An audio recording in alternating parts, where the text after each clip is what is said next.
আসসালামু আলাইকুম ভিউয়ার্স, আজকে আমি আপনাদের দেখাবো জিন্স প্যান্ট কিভাবে শর্ট করতে হয়।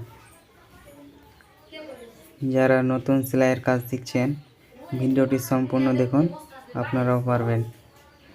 তো শর্ট করার জন্য প্রথমে প্যান্টের যতটুকু শর্ট করবে অতটুকু রেখে বাকিটি উল্টে নেব। উল্টে নেওয়ার পর চকের দাগ দিয়ে দিতে হবে।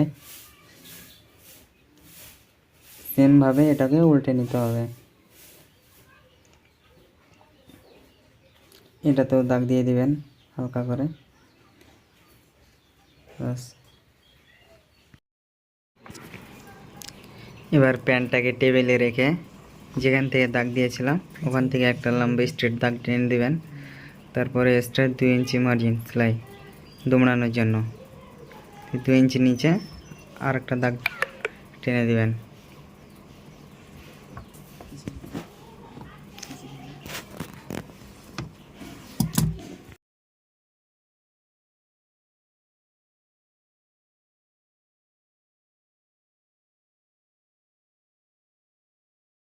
নিচের পায়ের মুড়িটার নাপ নিয়ে নেবেন। আমার এটা 5.5 হয়েছে, 5.5 রেখে আমি সেলাই করে দেবো। হালকা করে উপরে নিয়ে এসে মিলিয়ে দিতে হবে।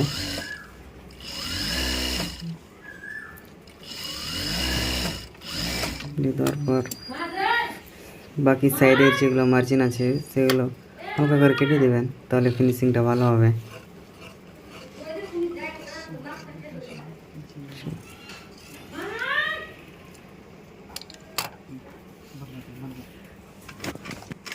সেমভাবে দুটো সেলাই করার পর প্যান্টটাকে সোজা করে নেবেন। সোজা করে নেওয়ার পর এই যে দেখতে পাচ্ছেন মোটা সেলাইটা, এটার কারণেই কিন্তু প্যান্টের নিচেটা যেটা থাকে ওটা বাইরের সাইডে মানে হালকা মানে ঢেউ ঢেউ হয়ে থাকে। তো এটা কেটে দেওয়ার পর আর মানে ঢেউ থাকবে না, সুন্দরভাবে পায়ের সাথে সাইডে থাকবে, ভালো লাগবে।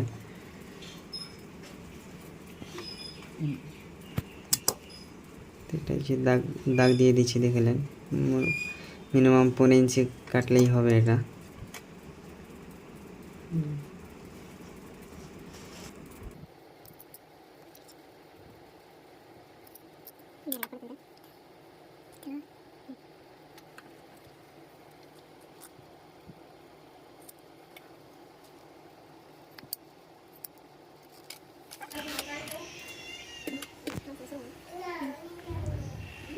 এবার যতটুকু মাঝে রেখেছিলাম 2 ইঞ্চি, তো 2 ইঞ্চি 1 ইঞ্চি দৌড়াবার মানে 1 ইঞ্চি 1 ইঞ্চি করে 2 ইঞ্চি দুমড়ে নিতে হবে, তাহলে ঠিক মেজারমেন্টে যতটুকু লাভ নিয়েছিলাম ততটুকুই থাকবে। দেখতে পাচ্ছেন যতটুকু দুমড়াচ্ছে অতটুকু আবার ভিতরে করে দিয়ে দুমড়ে দিতে হবে ভালোভাবে। এটাই এখানে যেটা কেটে ফেললাম মোটা সেলাইটা, মানে এটা ভালোভাবে একটু দেখে চেপে করবেন, সেলাইয়ের উপরে সেলাইটা জানি থাকে। সেমভাবে ওই দুটোই পা দুমড়ে নেবেন একই সমান মার্জিন ভিতরে করে।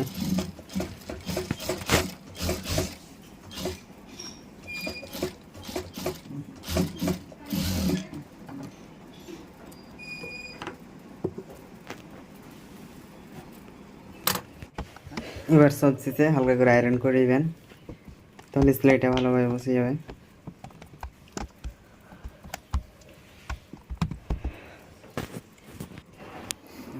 এবার দেখুন কত সুন্দরভাবে ফিটিং হয়ে গেছে। চাইলে আপনারা এভাবে যে কোনো সাইজের যে কোনো লাপের যত বড়ই হোক আপনারা সেমভাবে কেটে প্যান্ট ফিটিং করতে পারবেন। ভিডিওটি ভালো লাগলে অবশ্যই লাইক, শেয়ার আর সাবস্ক্রাইব করবেন।